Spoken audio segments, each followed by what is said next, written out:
Humans currently produce about 430 million tons of plastic waste each year, according to the United Nations. A large amount of that waste ends up degrading into microplastics, small particles that linger in our environment and can be consumed by animals and people. How do they form? Large plastics break down through physical abrasion, weathering, and other processes, releasing microplastics into rivers, oceans, groundwater, and the air. There are 5 different varieties. Fibers, commonly shed from clothes, these can be as big as 1/5 of an inch. Fragments, created when larger plastics, such as water bottles, break down. Film, made from the degradation of larger plastic items. Foam, generated from food containers and disposable silverware. And microbeads, synthetically manufactured microplastics used in cosmetics and healthcare products, including hand sanitizer.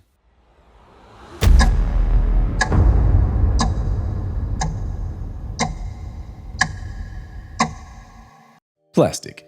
It's in your phone, your clothes, and even in our world's oceans. We touch it, wear it, eat from it, and most of us have no less than a credit card's worth of it in our bodies. But how did this go from humanity's greatest invention to one of our worst environmental nightmares? Think of the last time you went a full day without touching or using plastic of any kind. It's almost impossible. From the packaging of our food to the devices we hold in our hands, plastic is literally everywhere. It's been called both a modern marvel and a scourge on our society. But how did something so useful become one of the most destructive forces on Earth? Well, plastic's rise was fueled by innovation and necessity, but its environmental consequences have outpaced even the most alarming predictions. We'll explore the industries it revolutionized, the convenience culture it created, and the environmental disasters it caused. This is the story of plastic, the material that promised to change the world for the better, but at a price we're still paying. My name's Mark, and welcome to my channel. I make deep dives into the dark world of money, power, and business, empowering you, my cherished viewer, with all the tools you need to take control of your future.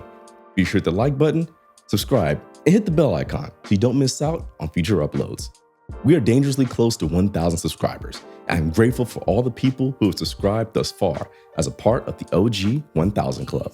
Also, I want to take things in a new direction with the channel. Moving forward, I'll be moving away from weekly content to less frequent long-form videos like this one. If you like this format, let me know in the comments and hit the like button. Now tap in and I'll explain.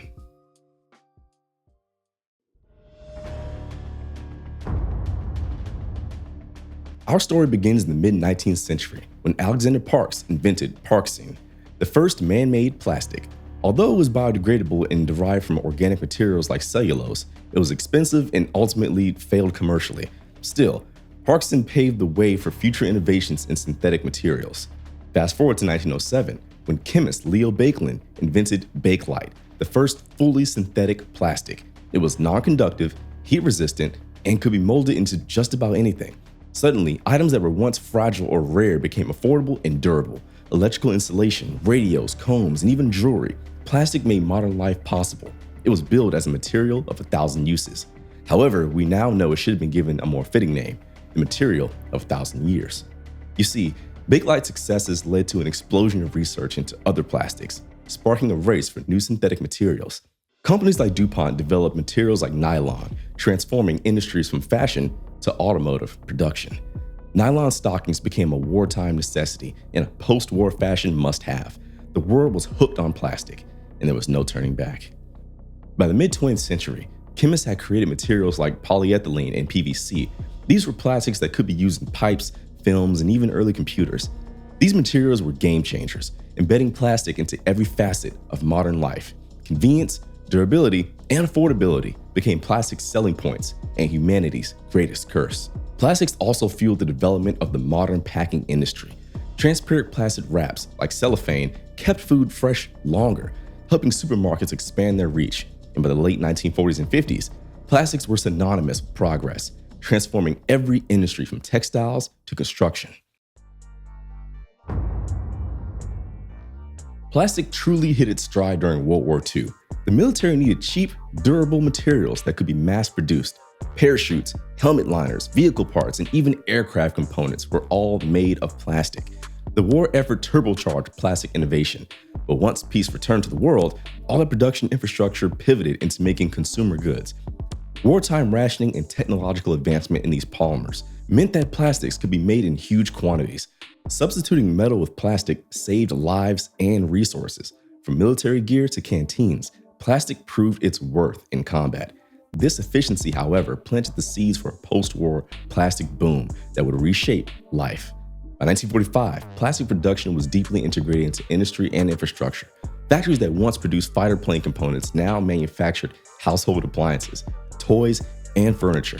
For a while, plastic symbolized post-war progress. That wasn't until the consequences caught up to us. The end of the war brought about an explosion in consumer goods. Plastics found its way into home furnishing, kitchen gadgets, and even home construction materials. It promised a better, more modern life. If only people realized that these conveniences came at a cost. The military's demand for new synthetic materials drove scientific research, resulting in rapid innovation in plastics like nylon, acrylic, and of course, Teflon. These materials didn't just win wars, they laid the foundation for a consumer-driven economy that relied on mass production. In the post-war era, plastics became symbolic of modern progress and prosperity. But even after the war, governments encouraged the continued development of plastics. National campaigns promoted innovation in chemical engineering, which further embedded plastics into industries like aerospace, automobiles, and telecommunications. Consumer products rapidly evolved, with companies using leftover wartime plastic supplies to create everyday essentials. By the 1950s, plastic wasn't just a material, it was a lifestyle. Disposable cups, plates, and packaging became symbols of modern convenience. Companies like DuPont and Monsanto marketed plastic as better living through chemistry. It was modern, futuristic, and affordable. Convenience reigned supreme, and disposable culture was born. Even toys like Barbie and G.I. Joe were products of the plastic revolution, indestructible and wildly popular. Plastics became indispensable in hospitals due to their role in keeping medical tools and equipment germ-free. This use in healthcare further cemented plastics as essential, though their waste was often overlooked. Disposable syringes, IV bags, and surgical gloves all played vital roles in modern medicine. By the 1960s, plastic packaging transformed the food industry. Supermarkets exploded in popularity thanks to prepackaged, longer-lasting goods. Fast food chains like McDonald's embraced plastic containers to streamline their service. What seemed like convenience at the time sowed the seeds of today's environmental crisis. Plastic's impact extended into entertainment and fashion. Vinyl records, polyester clothing, and plastic jewelry became cultural icons, solidifying plastic's hold on pop culture. Fashion brands celebrate the versatility of these synthetic fabrics, while the entertainment industry produced products like cassette tapes and VHS tapes that helped shape modern media. Plastic also reshaped how we lived at home, from furniture to fashion. The average household became a showroom for synthetic materials. Plastic was king, and for decades, very few questioned the environmental cost. However, with the explosion of disposable products came an overlooked downside: waste. Disposable razors, diapers, and kitchen wraps, once celebrated for convenience, began clogging landfills by the millions of tons. As early as the 1970s, scientists began raising red flags. Plastic trash was piling up faster than we could handle. Wildlife began to suffer. Turtles trapped in six-pack rings, seabirds starving with bellies full of plastic. The invention, which was meant to make life easier, was making survival harder for the planet. Then came the ultimate wake-up call: the Great Pacific Garbage Patch, a swirling mass of plastic waste, twice the size of Texas, floating in the middle of the ocean. Marine biologists discovered that plastic isn't just floating on the surface, it's sinking to the ocean floor. Microplastics, particles smaller than a grain of rice, began entering the food chain, from plankton to fish to humans. No species was safe.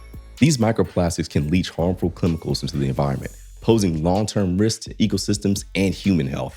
Plastics act like sponges, absorbing dangerous chemicals like pesticides and heavy metals from seawater.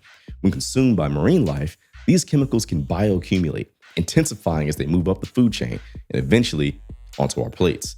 Environmental activists sounded the alarm, but corporate lobbyists fought back. Oil companies, major producers of plastic raw materials, downplayed the environmental risks. Recycling campaigns were pushed, but the system was flawed from the beginning. Most plastic wasn't even recyclable, and much of it ended up in landfills or in the ocean. Reports from environmental watchdog groups have shown that even well-intended recycling programs often exported plastic waste to developing countries like China, creating an environmental crisis abroad.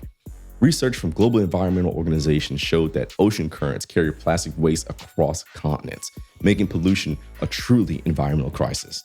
Beaches from the Caribbean to Southeast Asia have been inundated with plastic waste, threatening biodiversity and tourism industries alike. Conservation groups have worked tirelessly to clean shorelines, but without systemic change, cleanup efforts are just a temporary fix. Perhaps the most sobering realization is that plastic waste has become a permanent part of Earth's geological record. Sediment samples from the ocean floor reveal that layers of plastic debris are becoming part of Earth's future fossil record, a grim marker of humanity's environmental legacy. If unchecked, the plastic crisis could define our era for millennia to come.